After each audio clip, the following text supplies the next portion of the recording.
I hosted a Pokemon Go Great League PvP tournament. The rules were simple. Bring 6 Pokemon, but you can only pick 3 per battle. The rounds were best of 3, and you were guaranteed 4 games each, and then the players with the best record were going into the top cut. Today we're gonna be checking out the run of our winner of the tournament, Mendini, and all the battles from his team. If you guys are interested in joining Pokemon PvP tournaments like this, in the future I'm gonna be hosting 2 during the month of December, so join the Discord, first link below, and stay tuned for news from the announcements channel. Nonetheless, let's check out these battles. Okay, first off, I'll put Mendini's team on screen. It's got the Clefable, the Purified Sableye, Shadow Alolan Sandslash, Serperior, Lantern, and the Medicham. Overall, pretty strong team there, and I like the Clefable Spice. Okay, here we go. Let's check out Mendini versus Pudzian.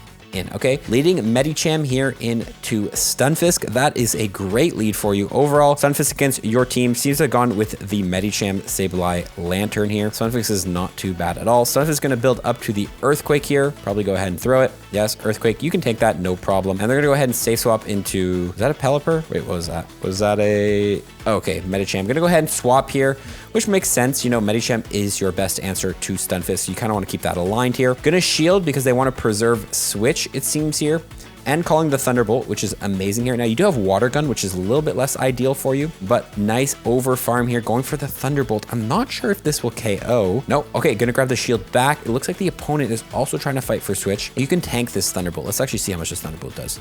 Okay, yeah. Your Thunderbolt probably would have just not KO'd, but you are easily able to outpace here. Good counting as well, throwing right before the Surf, I believe. And that should be a knockout. Stunfisk is probably going to come in here for a farm down. No, they're going to come with Medi, which is wise because Stunfisk would take a lot from the Water Guns. But Medi's going to get a nice farm down. And yeah, this is pretty much a rock, paper, scissors game over for the opponent. Not much they can do here. The opponent can swap back into Stunfisk, but then you just meet it with your Medicham. And the opponent might get to a move here, but throwing right before they get to the Earthquake. To be honest, I wasn't really counting, but I'm guessing that's what they were doing. And then at this point, you can actually just let this go. This is not really a big deal. And then farm down with Sableye, and that is going to be a good game. Oh, and they even go for the Rock Slide bait, which is not bad play from the opponent to get a little bit of extra farm. But the Medicham matchup here is so bad, and you're getting to the Psychic. Okay, that pretty much just seals the deal. But nice play from the opponent there, going for the Rock Slide to get some extra farm. Then now it doesn't really matter how much energy Medicham has. It needs like 3 or 4 Ice Punches. The opponent understands that. Okay, well, congrats to Mendini going into game 2 of the quarterfinals here, going with Sandslash, Clefable, Medicham. Gonna lead into the Stunfisk. This is not like the greatest matchup, but you can definitely play it out. You just have to make sure you shield the Earthquake correctly. The nice thing though is you do definitely outpace. This doesn't KO. I know this matchup pretty well. So Stunfisk is going to easily be able to get to an Earthquake, but you can just shield it and then should be able to farm down if they go for it. Yes. So the opponent probably wants to switch out here. No, they're staying in. Looks like the opponent's trying to get to a Rock Slide, forcing them to throw, which is not bad. You could probably take a Rock Slide from here. You're gonna opt to double shield the Sandslash on the lead, which is risky because if they do have a Medicham, you are gonna be in trouble here. And they do have the Medicham. Gonna save the Sandslash, but they're gonna hard punish your Medicham here with a Drifblim. Wow, the opponent is running some spice here. They've got the Drifblim coming through. It's not the hardest punish because you can get to multiple Ice Punches. I do like the sneak there, not forcing the CMP. But you are going to get Shadow Ball taken out. Maybe you should have just gone for the CMP there. Or you can come in with the Slash here, throw right away. I like the waiting out the Switch Clock too, because you don't want Medicham to farm you down. The opponent is going to opt to save the shield, but the opponent is going to get the farm down. Now, to be honest, Clefable in this matchup, you would think would be favored because it's a fairy type, but Medicham has a shield and these Psychics are going to hit hard. Clefable is pretty attack weighted from what I remember. Yeah, so that's about 50% and you need to get a bait here. Maybe I don't think you're going to outpace here. So if the opponent shields, they're fine. Maybe you should have just full sent the Moonblast. That was your win con, but no, the Medicham has too much energy. Going to be able to get to the second Ice Punch. And that is going to be a GG's. Maybe could have just let the opponent farm down, let the opponent have energy because you did have such a strong check, but also at the same time, you didn't have any shields. So that was a tough game to definitely win. But that's going to bring us into a game 3 in the quarterfinals. Pudzian won game 1 and Mendini with 1 game 1. Let us take a look here. Serperior going with Serperior, Sableye, and Alolan Sandslash in the back. I like it. 2 checks to Medi with the Sandslash. Gonna safe swap into the knockdown from the lead because you had a great lead and now you are pretty much hard countering, which is amazing here.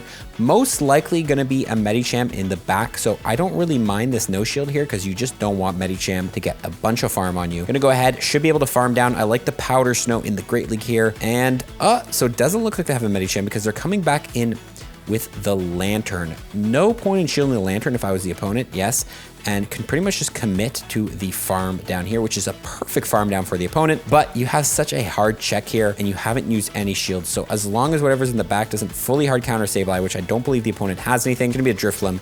This is pretty much just a hard counter matchup. Not much the opponent can do. Great team read by Mendini here. Can even let this go.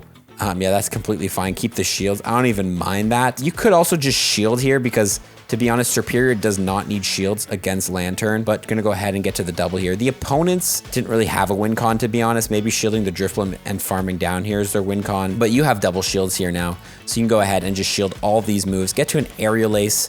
Make sure the opponent doesn't catch. Yeah, the opponent's gonna go ahead and throw. Yeah, I like this. One and throw. Get rid of this thing, and then now Lantern has nowhere to go, and the opponent sees that. Good game. And that officially brings Mendini into the top 4, the semifinals, versus our very own Golf Professor, who is actually a leaderboard battler. So it's going to be tough for Mendini here, but let's get right into the game. Going to be leading Superior. Oh, Golf's got some spice with the Emolga. Got the same team that we saw in game 3 there. Safe swapping here into the Sableye because Emolga really hard counters Superior. It's actually kind of insane how much it hard counters here. Going straight for the return on the Lickitung, which is not a bad play. I would preferred, well, no, I don't mind getting this energy off here. Gonna go ahead and farm up, force them to throw here, which is very nice by threatening another return. Yeah, double return is probably the play in this matchup. Lickitung does seem like has a little bit of energy. Gonna be in a tough spot here, but deciding to come in with the Sand Slash, which is actually fine because I forgot you resist everything here. So yeah, actually this is fine. Never mind, I don't know why I'm saying this is a tough spot. Go ahead, the Ice Punch here, and they're going to have a Swampert in the back. So gonna go for the catch, but this is actually great for Golf Professor that he actually got alignment here. But you are setting this up for a very good win con here, forcing that catch because Sand Slash can handle Swampert with shields. And at this point, you can just no shield the Superior.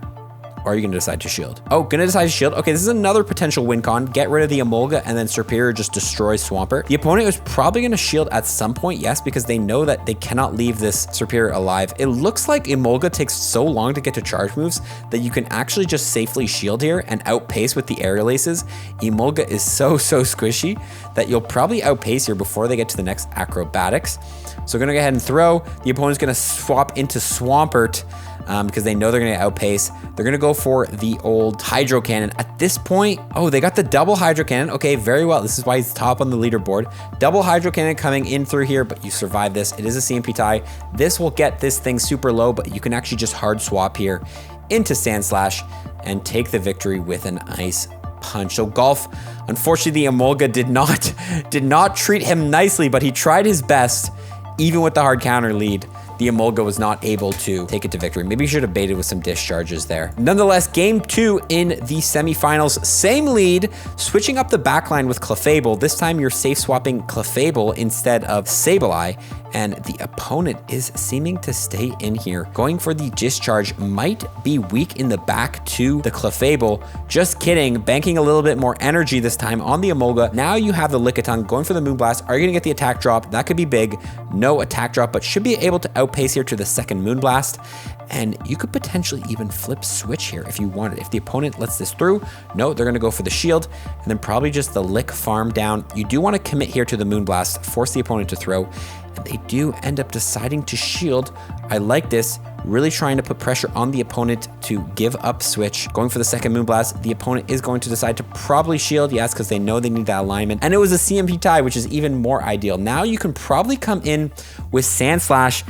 Oh, a little undercharge there. You could probably come with Sand Slash here, farm potentially even all the way down, or even throw before they get to the move. And then now at this point, unless the opponent has a Medicham, Sand Slash is really set up to sweep because they know there's a Emolga and it's the same team. It's the Swampert. Gonna do the same thing, bait back out the Emolga. And this looks like game 1 all over again. Gonna go ahead and spam these Aerial Aces. Emolga just needs some more bulk right now. It just cannot handle the pressure. CMP tying here, but gonna go ahead. Oh, this time opting not to shield. Let's see if Superior can take an Acrobatics. No, it cannot. Okay, but this is completely fine because now you're set up to fully farm down. Go ahead and you can actually no shield this. You could probably tank it. Earthquake, Swampert will probably outpace you here. So you don't actually really want to shield that. And then now from this point, you can get to double Ice Punches. Shadow on Shadow, this should be no problem KOing.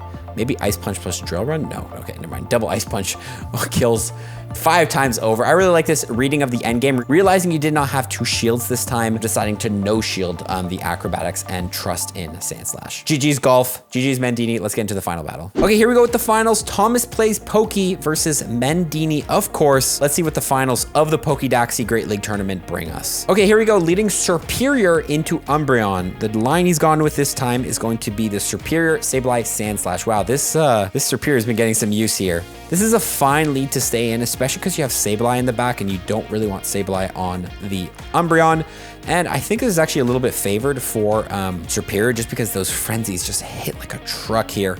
And you can tank these foul plays pretty safely here. So I'm gonna go ahead and throw 4 and then throw great fast move timing. If you guys wanna learn about fast move timing, I'm gonna have a video coming out about that. It's gonna be very essential to play at a high level here. Gonna go ahead and no shield this probably. Oh, actually gonna decide to shield. Wanna preserve health on the Superior. I'm not sure what the opponent's team is, so maybe there is some sort of answer in the back. Gonna go ahead and save the energy. I like this. Coming with Sableye, which is the hardest counter to Medicham, can probably just go 1 foul play farm down here, or could potentially commit. No, I think committing to the full farm down is a little bit crazy, but I'm gonna go ahead and throw here.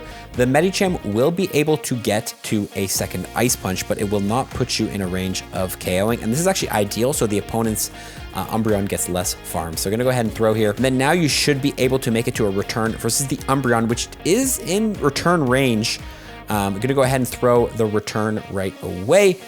And I believe this should KO, right? Yeah, this does KO. So now the opponent is left with a Gligar, and unfortunately, the Shadow Slash is in the back. The only way you lose this is if you get KO'd by a dig, but at this point, the Gligar does not have enough of an energy lead to make Aerial Ace plus dig since you made such a quick swap, which I really like to see. So I'm gonna go ahead and bait, and then from here, you'll be able to get to the Aerial Ace. Yeah, the opponent will never make the dig there because of the quick swap.